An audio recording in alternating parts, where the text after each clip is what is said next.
Louvado seja nosso Senhor Jesus Cristo, para sempre seja louvado. Meus queridos e amados irmãos, sejam todos bem-vindos mais uma vez ao canal Denis Católico.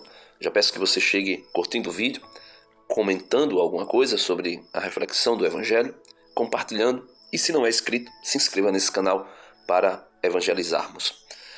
O Evangelho de hoje é tirado de São Lucas, capítulo 4, versos do 38 ao 44, continuação do texto de ontem. No Evangelho de hoje, aparecem alguns detalhes bem importantes, inclusive um detalhe interessantíssimo, que é o detalhe onde os protestantes usam, para dizer que Pedro não foi o primeiro papa, simplesmente porque Pedro foi casado. E o Evangelho de hoje vai falar sobre a cura da sogra de Pedro. Mas vamos ver com detalhe o que é que diz esse Evangelho. Jesus saiu da sinagoga e entrou na casa de Simão. A sogra de Simão estava sofrendo com febre alta. E pediram a Jesus em favor dela. Então, ele entra na casa de Simão e a sogra de Simão estava com febre alta. E eles pedem em favor da sogra dele. Inclinando-se sobre ela, Jesus ameaçou a febre e a febre a deixou imediatamente. Ela se levantou e começou a servi-los. Então veja que Jesus repele, expulsa, ou tira, melhor dizendo, aquela doença da mulher. Aquele sintoma da febre era um sintoma de uma doença. E a doença foi curada, foi retirada dela e automaticamente a febre a deixou. Então nós podemos ver que o poder que Jesus tem de curar é um poder divino, extraordinário. Jesus consegue restaurar tudo ao seu estado original. No versículo 40, ao pôr do sol, todos os que tinham doentes, atingidos por diversos males, os levavam a Jesus. Jesus colocava as mãos em cada um deles e os curava.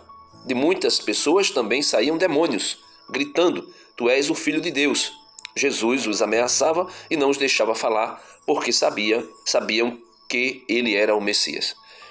Vamos aqui para a sogra de Pedro, depois nós falamos desses demônios que Jesus impedia que o falasse, que ele era o Messias.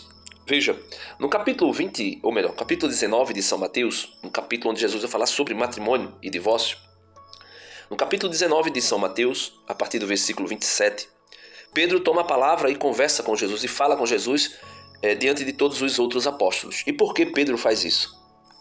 Porque um homem rico tinha saído da presença de Jesus muito triste por não querer deixar a sua riqueza e seguir Jesus. Ou seja, ele não queria deixar a riqueza. O contexto aqui é esse. Se você ler, por exemplo, o versículo... Eu vou ler a partir do versículo 21 do capítulo 19 de São Mateus para lhe introduzir no contexto do diálogo e do que é que está sendo dito aqui no capítulo 19 de São Mateus a respeito do deixar tudo para seguir Jesus. Veja, no versículo 20, vamos para o versículo 20. O jovem lhe disse: cumpri tudo isso, o que me resta fazer?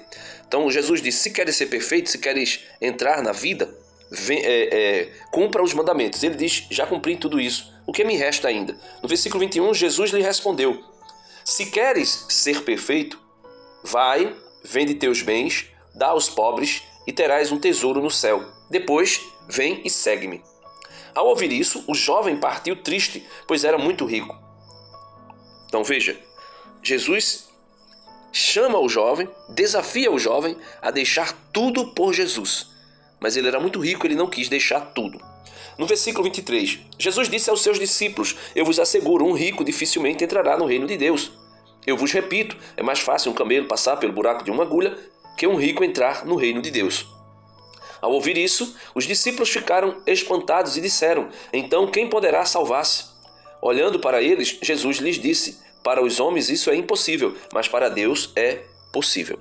Aí aqui entra Pedro agora, se colocando no lugar daquele jovem que não deixou tudo, mas Pedro deixou tudo. E ele vai dizer, versículo 27, então Pedro lhe respondeu: vê, nós, Pedro falando dele e dos demais apóstolos, nós deixamos tudo e te seguimos.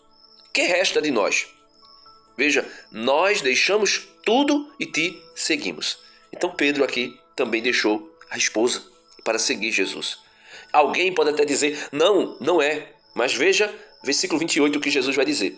Jesus lhes disse, eu vos asseguro que vós, que me tendes seguido, no mundo renovado, quando o Filho do Homem sentar em seu trono de glória, também vós sentareis em 12 tronos para reger as 12 tribos de Israel.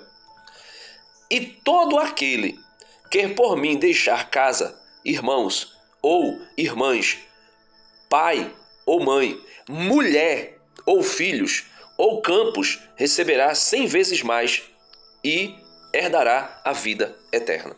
Então o contexto aqui é exatamente a condição e a retribuição, a recompensa, o galardão para aqueles que deixaram tudo para seguir Jesus.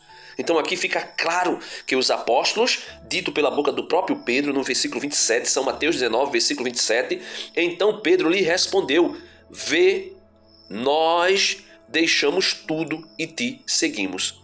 Que será de nós? Né? E Jesus vai dizer no versículo 29, e todo aquele que por mim deixar casas, irmãos ou irmãs, pai ou mãe, mulher ou filhos, ou campos, receberá 100 vezes mais e herdará a vida eterna. Então Pedro deixou a sua esposa. Pedro deixou a sua esposa, isso aqui é claro, aqui está claro, Pedro deixou a sua esposa. Aí alguém pode dizer, não, mas ele não deixou. E se ele não tiver deixado, também não tem problema nenhum em ele ser o primeiro Papa. Primeiro, por quê? Porque a Igreja Católica, que tem como norma o celibato, é a Igreja Católica de rito romano, a Igreja Católica de rito latino. As igrejas orientais, muitos delas, os bispos, né, são casados. Né? E aí, meus irmãos, o que eu quero mostrar aqui é que Pedro diz abertamente que deixou a sua esposa. Ele diz que deixou tudo. A proposta de Jesus para aquele jovem era deixar tudo. O jovem tinha deixado tudo, mas não conseguia se desapegar da sua riqueza. Pedro e os apóstolos deixaram tudo. No versículo 41, os demônios dizem que Jesus é o Filho de Deus.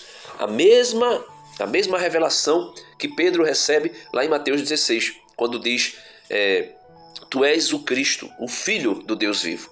E Jesus chega a chamar Pedro de bem-aventurado, porque foi o Pai do céu que revelou para ele que Jesus era o Filho de Deus, que Jesus Cristo era o Messias. Então por que é que Jesus proíbe os demônios de proclamar que ele é o Filho de Deus?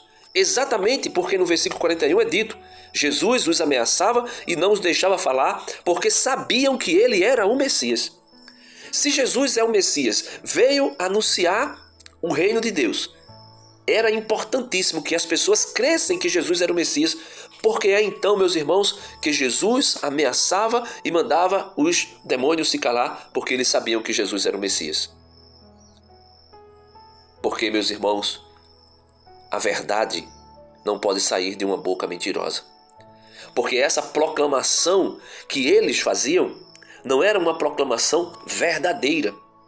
O apóstolo São Paulo vai dizer que ninguém pode dizer que Jesus é o Senhor, lá na carta aos Coríntios, se o Espírito Santo não estiver agindo nele.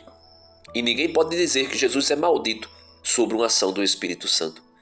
Então, a proibição de Jesus é porque eles não faziam aquela proclamação por meio do Espírito Santo. Como diz Jesus a Pedro, bem-aventurado és tu, Simão Pedro, porque não foi a carne e o sangue que te revelou isso, mas o meu Pai que está nos céus. Ou seja, foi uma revelação do alto, por meio do Espírito, e Pedro proclama, tu és o Filho do Deus vivo, tu és o Messias, o Filho do Deus vivo. E aqui os demônios estão falando por um Espírito que não é o Espírito Santo. Assim como acontece na segunda carta de São Paulo aos Coríntios, quando ele vai dizer que, olha, cuidado, porque não é de se estranhar, já que Satanás se disfarça de anjo de luz, os seus apóstolos podem se disfarçar de apóstolos de justiça. Ou seja, são mentirosos, são enganadores. E aí, essa proclamação, tu és o Filho de Deus, sabendo eles que Jesus era o Messias, não era verdadeira. Era uma proclamação feita no engano, para enganar e para se safar daquilo que Jesus veio trazer para eles, que era juízo e condenação.